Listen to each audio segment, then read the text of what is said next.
पहले आप तिलावत समाप्त कर लें, फिर सूरह फतह के जो फजाइल हैं वो तिलावत के बाद आप समाप्त करेंगे। सूरतुल फतह मदनियतुन, पारा 26, रुकू 9। अऊज़ु बिल्लाहि मिनश शैतानिर रजीम, बिस्मिल्लाहिर रहमानिर रहीम। इन्ना फतहना लका फतहन मुबीना लियग़फ़िर लका अल्लाहु मा तक़द्दम मिन ज़ंबिका व मा तअख़ख़र व युतिम्म नि'मतहु अलैका व यहदियका सिरातन मुस्तक़ीमा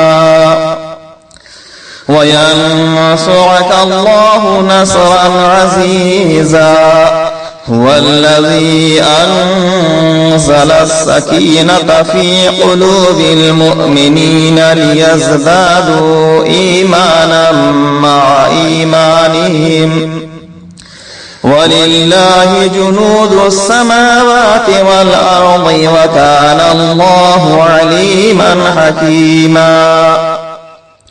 लियुदखिल المؤمنين والمؤمنات جنات تجري من تحتها الأنهار خالدين فيها ويكفر عنهم سيئاتهم وكان ذلك عند الله فوزا عظيما.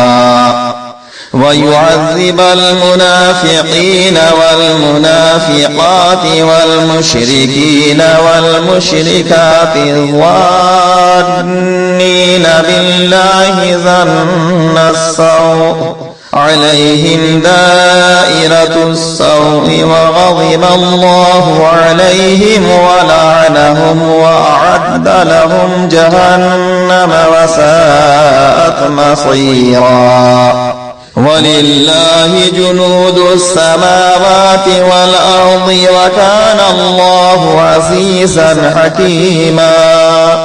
إنا أرسلناك شاهدا ومبشرا ونذيرا لتؤمنوا بالله ورسوله وتعزروه وتوقروه وتصبحوه بكرة وأصيلا. إن الذين يبايعونك إنما يبايعون الله يد الله فوق أيديهم فمن نكث فإنما ينكث على نفسه ومن أوفى بما عاهد عليه الله فسيؤتيه أجرا عظيما. سيقول لك المخلفون من الأعراب شغلتنا أموالنا وأهلنا فاستغفر لنا. يقولون بألسنتهم ما ليس في قلوبهم قل فمن يملك لكم من الله شيئا إن أراد بكم ضرا أو أراد بكم نفعا بل كان الله بما تعملون خبيرا. بل ظننتم أن لن ينقلب الرسول والمؤمنون إلى أهليهم أبدا وزين ذلك في قلوبكم وظننتم ظن السوء وكنتم قوما بورا. ومن لم يؤمن بالله ورسوله فإنا أعتدنا للكافرين سعيرا. ولله ملك السماوات والأرض يغفر لمن يشاء ويعذب من يشاء وكان الله غفورا رحيما.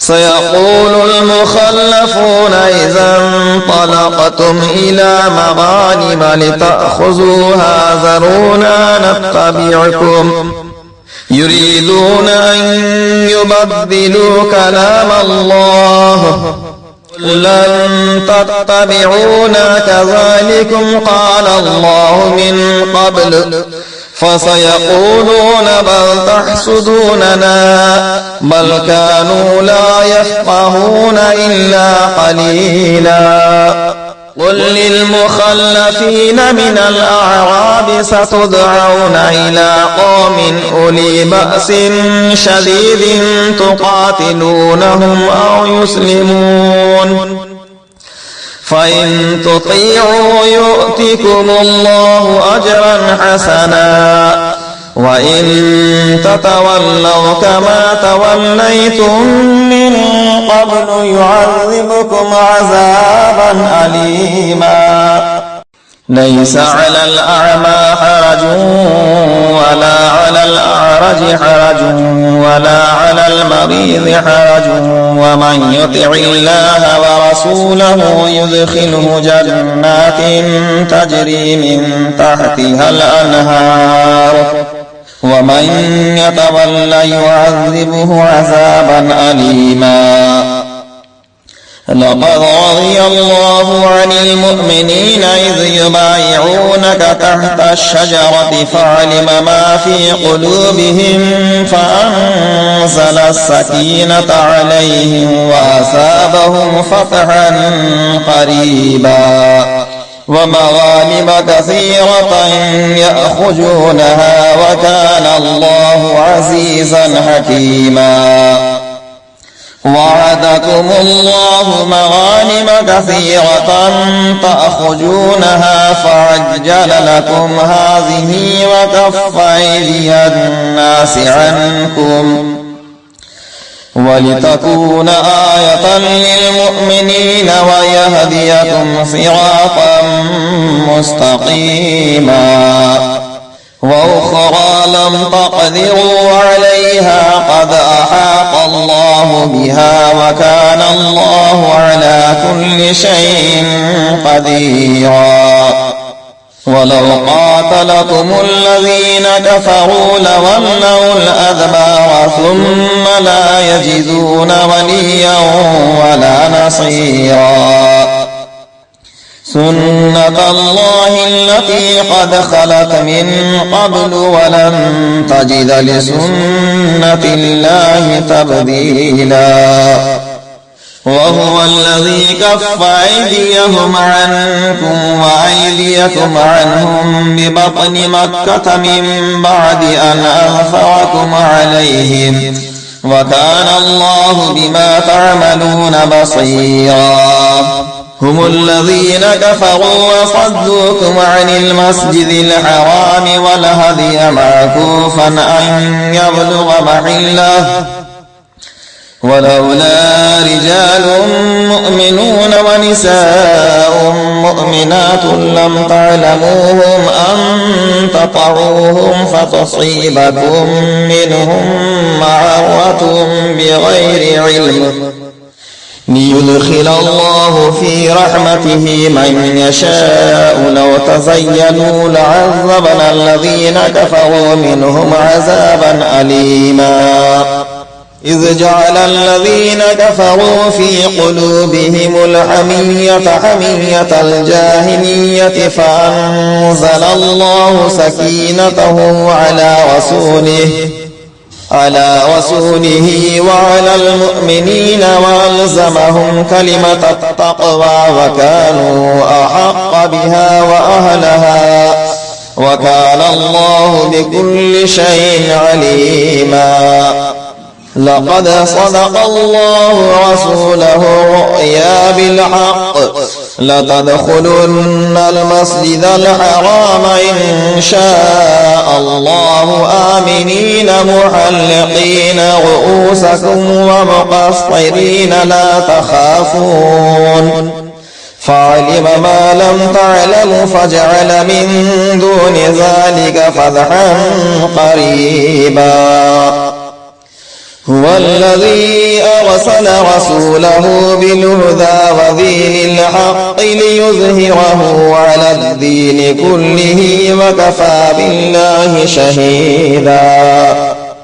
محمد رسول الله والذين معه أشداء على الكفار رحماء بينهم تراهم ركعا سجدا يبتغون فضلا من الله ورضوانا سيماهم في وجوههم من أثر السجود ذلك مثلهم في التوراة ومثلهم في الإنجيل كزرع أخرج شطأه فآزره فاستغلظ فاستوى على سوقه يعجب الزراع ليغيظ بهم الكفار وعد الله الذين آمنوا وعملوا الصالحات منهم مغفرة وأجرا عظيما. فضائل سورۃ الفتح. یہ سورت ہر کام میں فتح کے لیے بہت ہی اکثیر ہے، خاص کر دشمنان دین پر غلبہ پانے کے لیے بہت ہی لاجواب ہے. اس سورت کی فضیلت کے بارے میں چند روایات سماعت کریں. حدیث ابن سعد نے مجمع بن جاریہ رضی اللہ عنہ سے روایت کیا کہ جب جبریل علیہ السلام اس سورت کو لے کر آئے تو عرض کی کہ یہ سورت آپ کو مبارک ہو. حضرت جبریل امین کی مبارکباد کے بعد صحابہ کرام رضوان اللہ تعالی علیہم اجمعین نے بھی آپ کو مبارکباد دی. بخاری شریف.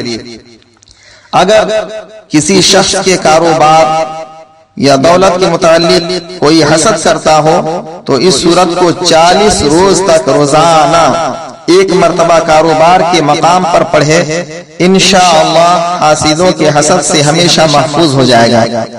اس سورت کو روزانہ بعد نماز فجر پڑھنے کا معمول بنانے سے کشادگی رزق کا ذریعہ بنتا ہے. اس کے علاوہ رمضان المبارک کے چاند کو دیکھ کر 3 مرتبہ کھڑے ہو کر اس سورت کو پڑھے، انشاءاللہ پورا سال امن و امان میں رہے گا. اگر کوئی شخص حج کا خواہش مند ہو اور اس کا ذریعہ نہ بنتا ہو تو اسے چاہیے کہ 40 روز تک اس سورت کو 11 مرتبہ روزانہ پڑھے. انشاءاللہ تعالی مولا کریم غیب سے اس کے لیے حج کا ذریعہ بنا دے گا. غرض کے اس سورت کو پڑھنا فتوحات کی کنجی ہے.